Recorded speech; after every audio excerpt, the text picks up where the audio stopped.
Muito bom dia a todos. Deputado Rubens Pereira Júnior, presidente dessa comissão, deputado Arthur Lira, relator do PL 1087. Esse PL traz duas frentes. Uma extremamente benéfica, que é essa questão da correção da primeira faixa de isenção da tributação do imposto de renda. Isso foi uma promessa de campanha, a promessa de campanha de todos os presidentes, é algo que realmente deixa transparente a necessidade de que os mais pobres neste país tenham um tratamento mais adequado. Não sei se o momento é adequado em função de todos os problemas orçamentários que o país vem enfrentando.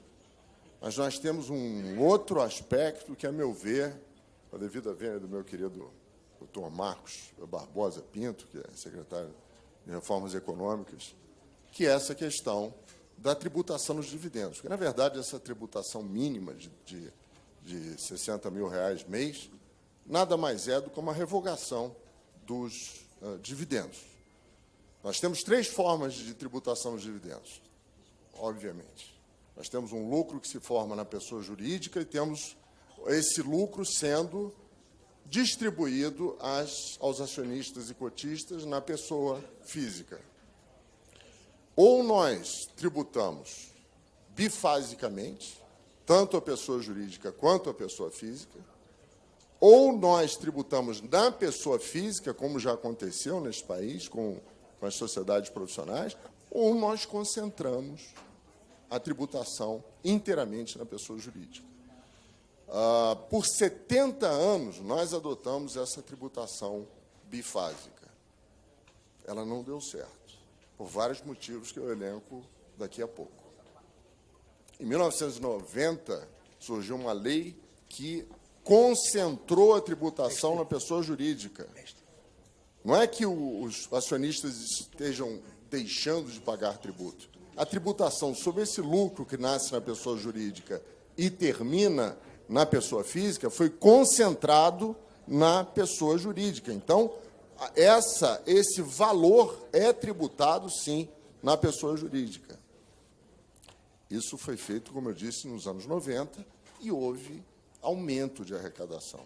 O doutor Everardo Maciel, a quem eu represento aqui hoje, já demonstrou isso em várias ocasiões.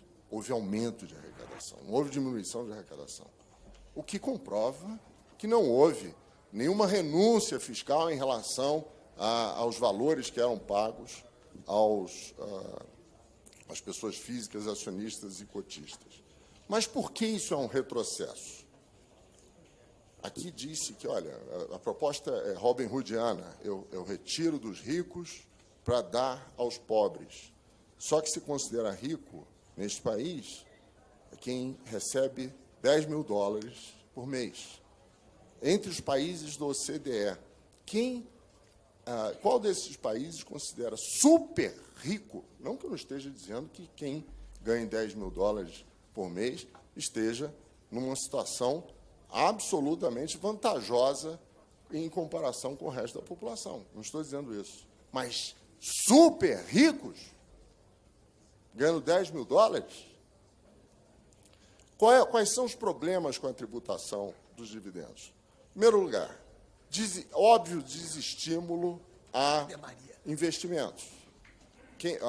Todos os investimentos são feitos no pressuposto de que os resultados desses investimentos serão isentos. É a vantagem de se concentrar a tributação na pessoa jurídica. Repito, não se trata de uma isenção. Segundo lugar, complexidade. Se os senhores examinarem o projeto de lei e verificarem o caminho pelo qual o contribuinte terá que passar para calcular esse tributo, em primeiro lugar, ele tem que calcular uma base de cálculo para verificar se ele está ou não sujeito a essa tributação, retenção na fonte mensal e depois tributação na declaração. Depois ele tem que fazer nova apuração para ver em que alíquota ele se enquadra. Depois ele tem que verificar qual é a alíquota efetiva da pessoa jurídica, somar o que foi recolhido por ele durante o ano. comparar com 34%. Se tiver pago menos, tem que complementar. Se tiver pago mais, recebe um crédito. A vida do contribuinte já é muito atribulada para que ele tenha que enfrentar esse caminho tortuoso de se verificar se um tributo entre os vários terá que ser pago. Outro problema, distribuição disfarçada de lucros. A tributação dos dividendos gera um efeito que é chamado de distribuição disfarçada de lucros. No início da minha carreira, há 40 anos, nós tínhamos no escritório um departamento só para cuidar dessa questão, distribuição disfarçada de lucros. De tanto contencioso que essa questão criava entre contribuintes e fisco. O DDL terminou nos anos 90 e volta agora com toda a força. O chamado lock-in effect. O que é isso? Eu, quando invisto numa pessoa jurídica, ela pode simplesmente, até para evitar a tributação, reter lucros, não fazer essa distribuição. E eu fico com o meu investimento, eu, investidor, fico com o meu investimento completamente preso nessa pessoa jurídica. Imagina se eu invisto numa empresa de VHS, aquelas fitas cassete, e elas resolvem não distribuir o lucro. Eu estou com o meu investimento preso numa empresa que é fadada a um insucesso. Esse é o chamado lock-in effect. Isso é internacional, é uma crítica internacional. A questão dos lucros acumulados. Se eu acabo com a isenção agora, o tratamento vai ser dado não só para os lucros futuros, por esse projeto, como para os lucros passados também. A revogação indireta de incentivos, no caso desse projeto. Porque o que se está fazendo? Nós estamos transferindo todos os benefícios, porque a alíquota efetiva é menor em função de quê? Em função de regras que isentaram a pessoa jurídica, como o Sudam, como o Sudene, que são absolutamente essenciais para o desenvolvimento dos estados do Norte e Nordeste. Isso diminui a alíquota efetiva. É um incentivo bom, é um incentivo excelente e absolutamente necessário ao desenvolvimento do país. E, no entanto, nós temos o quê com esse projeto? Como a alíquota efetiva diminui, a tributação recai na pessoa física. Ou seja, eu retiro o efeito dessa isenção que foi concedida à pessoa jurídica e transfiro o encargo todo para a pessoa física. Essa é a política fiscal que se quer fazer com esse projeto? Outra coisa, se por acaso o contribuinte verifica que os seus dividendos estão sendo sobretaxados, ele deixa a formalidade. Nos anos 90, ocorreu exatamente o oposto. Quando colocou-se toda a tributação na pessoa jurídica, houve uma formalização da economia. Aqueles que estavam na informalidade entraram na formalidade e passaram a operar como uma pessoa jurídica. Isso vai acontecer o oposto agora. É isso que se quer? Nós tivemos, na verdade, o que nós verificamos nesses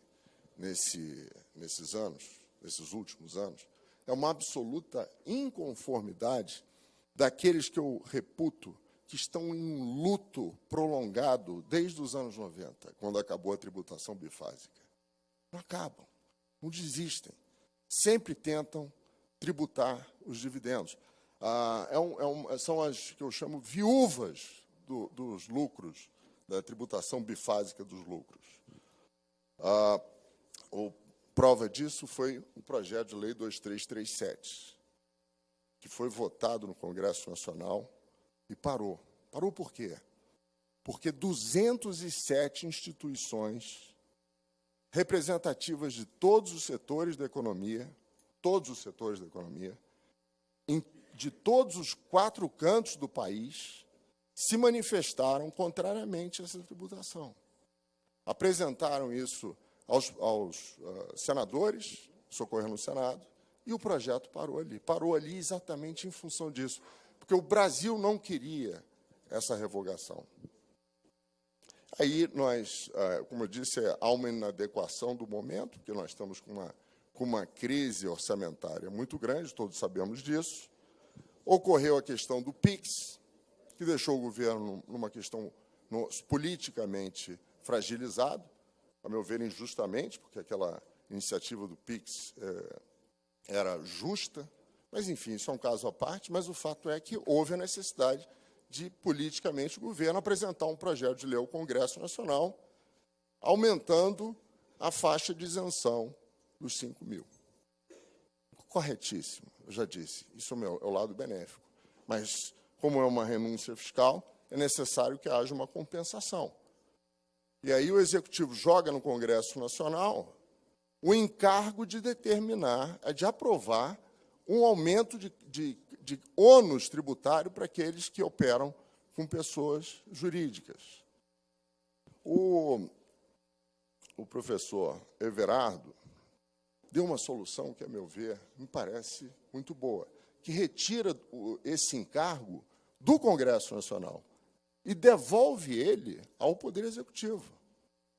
Porque é muito fácil dar esmola com o chapéu alheio. Não é?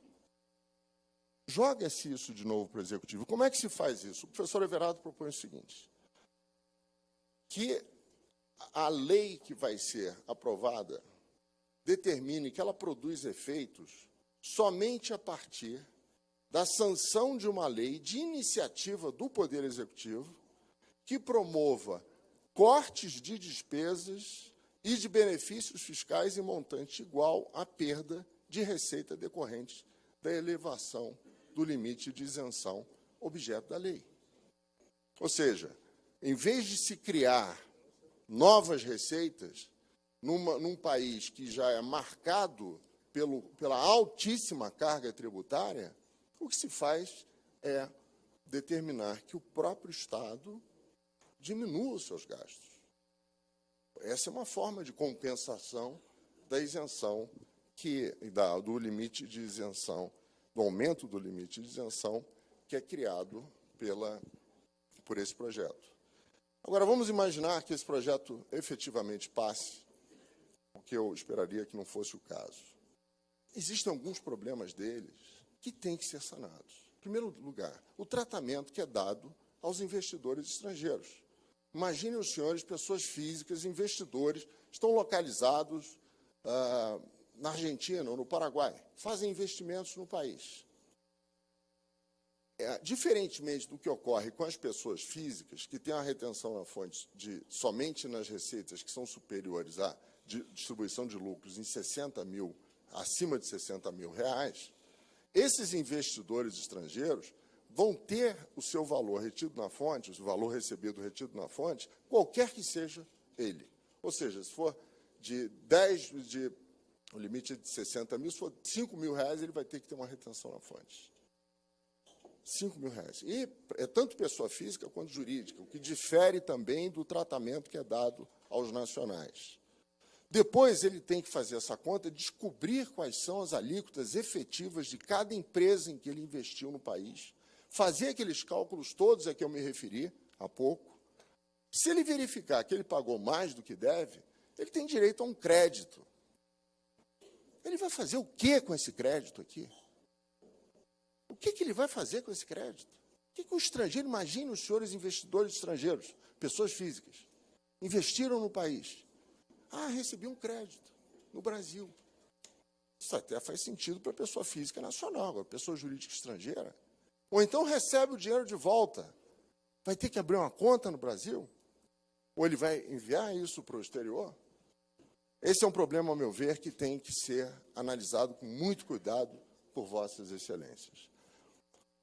Outra questão que eu acho que é de fundamental importância é os parâmetros que estão sendo utilizados, porque o parâmetro que está sendo utilizado hoje em dia é o da pessoa jurídica, que, como eu disse, ela traz em si benefícios fiscais que foram criados, não com o objetivo de criar nenhuma vantagem para ela, mas para criar vantagens para o país. Esses benefícios fiscais não podem ser transferidos à pessoa física. Então, eu acho que o parâmetro tem que sair dos 34%. Sair dos 34%. Tem que ir para os 27,5%. Não é a pessoa, não estão querendo dizer que essas pessoas físicas, comparadas com outras, estão pagando muito menos imposto de renda? Então, o parâmetro não pode ser 34%, que é a alíquota que é aplicada à pessoa jurídica. O parâmetro tem que ser o de 27,5%. Tem que se trocar esse parâmetro que está sendo utilizado de tributação da pessoa jurídica, retirar isso. É 27,5%. E, só para finalizar, a questão das sociedades de pessoas. Não se pode dar o mesmo tratamento a um investidor que aplica o seu dinheiro com a intenção de receber dividendos, com o único objetivo de obter rendimentos, lucros. Nas sociedades de pessoas, não. As sociedades profissionais, por exemplo, um médico, um dentista, um contador, em todo mundo, a tributação desses profissionais é feita pelas chamadas partnerships, em que há um pass-through. O que é isso? O rendimento ele é produzido pela pessoa, pelo serviço prestado, aqui não está se investindo em nada, não é uma sociedade de capital, é uma sociedade de serviços. Esses valores passam pela pessoa jurídica e são tributados diretamente na pessoa física, que presta serviços. Compare-se essas pessoas com os assalariados. Isso é o que tem que ser feito. E, por fim, se tem reclamação de que o lucro presumido está baixo, de que o simples está baixo, de que todos esses tratamentos que são criados e são oferecidos à população como forma de atender às especificidades desses profissionais, que se aumente a margem. Se a margem está baixa de lucro, que é considerada para cálculo desses tributos, que se aumente as margens, mas não que se crie uma tributação de dividendos e que se criem novamente todos aqueles retrocessos que nós conseguimos eliminar nos anos 90. Muito obrigado, doutor.